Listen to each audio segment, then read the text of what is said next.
jamono yooyu nguurug Macky Sall man leen li ngeen di def nit ngeen ko rëccu ci waaw ndax defewul ñu dikk waa Pastef yi taxaw ndikat ñun loi bi suñu yoon nekku ci du pour ñun loolu fi la fekk mu jaaxal ñu bari te ñëpp xam ni que loi bi kat ñoom xëy na ñoom la ëppal njëriñ te man maa la wax di la ca la ñu waxtaanee woon ak Macky Sall ci biiru nekk ci la bokkoon kon ñoom bu ñu dikkee def la fine bouche naan ko bëgguñu ci loi bi bokkuñu ci taxuñu koo jóg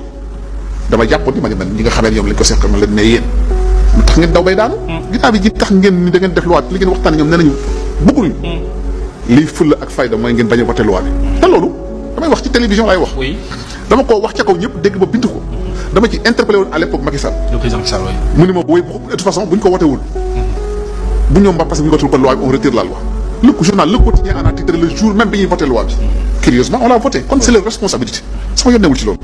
mais bañ ko defee tamit dama continué leen que di ngeen ko réccu tamit ñu koy réccu fi mu toll nii réccu bi mooy nii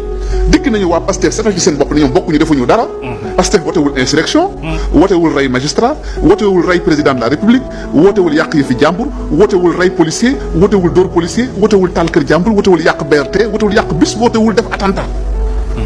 ñoom génn nañ ci seen bopp ba set ci ku ci des kon mooy ñeen ñi beneen boor bi bu dee am na ñu def ak ñen ñoo des mooy xëy na force de défense et de sécurité kon Pastef moom dafa dikk làq ay nitam def loi bu bees sa boppam làq ay nitam génne leen ci ña nga xamee ne ñoo doon wax naan dañu ne laa biire wala dañoo bëgg jàmm ñooña ñoo ci des ci gutta fi mu toll kon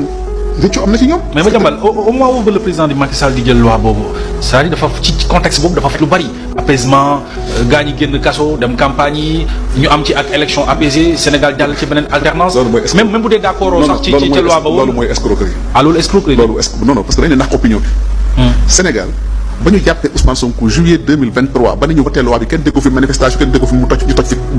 télé wala toj fi bis wala saaga fi kenn. c'est ça la vérité il faut aussi ñu dellu ci taarix. Sénégal bañ doon toj ak saaga ak manifester mooy ba Ousmane na ko ndegee ci mbedd bi di yebal nit ñi c'est ça là aussi la vérité bañ ko xësee dugal ci kaso di coow amatul woon Macky Sall kay mooy yeewu bis ak tobare boppam ak man ma pexeem ba dugal ci loi bi ak dugal ay waxtaan ak Macky ak Ousmane Sonko. moo tax ba ma ko waxee tamit dama leen ni vous êtes des apprentis sorciers.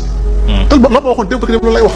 man dama yàlla dafa defal lenn aussi ma koy sant yàlla. moo di lu ma waxoon démb ak barke démb mën naa cee dellu si tey man ragaloo ma ñëw damaa bëgg sax ñu may vaar man parce que gars yi dañu ma commencé dama vaar léegi. léeg-léeg tey doo rek génn benn vaar ni ma jàmbaar waxoon na nangam y a 6 mois et cetera aw ma ci gàcce ndax la ma waxoon tey laa ko gën a mën a wax. man nag bokkuma ñi xam ne ñu ne waar ñiy mer man bu ma vaar damay tànn alhamdulilah ginnaaw sama waxi démb moom mooy sama waxi tey kon maa ngi sant yàlla. alors mais encore une fois pour mu wax ji leer jamono yooyu c'est pas la loi d'amnistie qui a apaisé quoi que ce soit. Le pays était déjà pacifié, apaisé. C'est ça.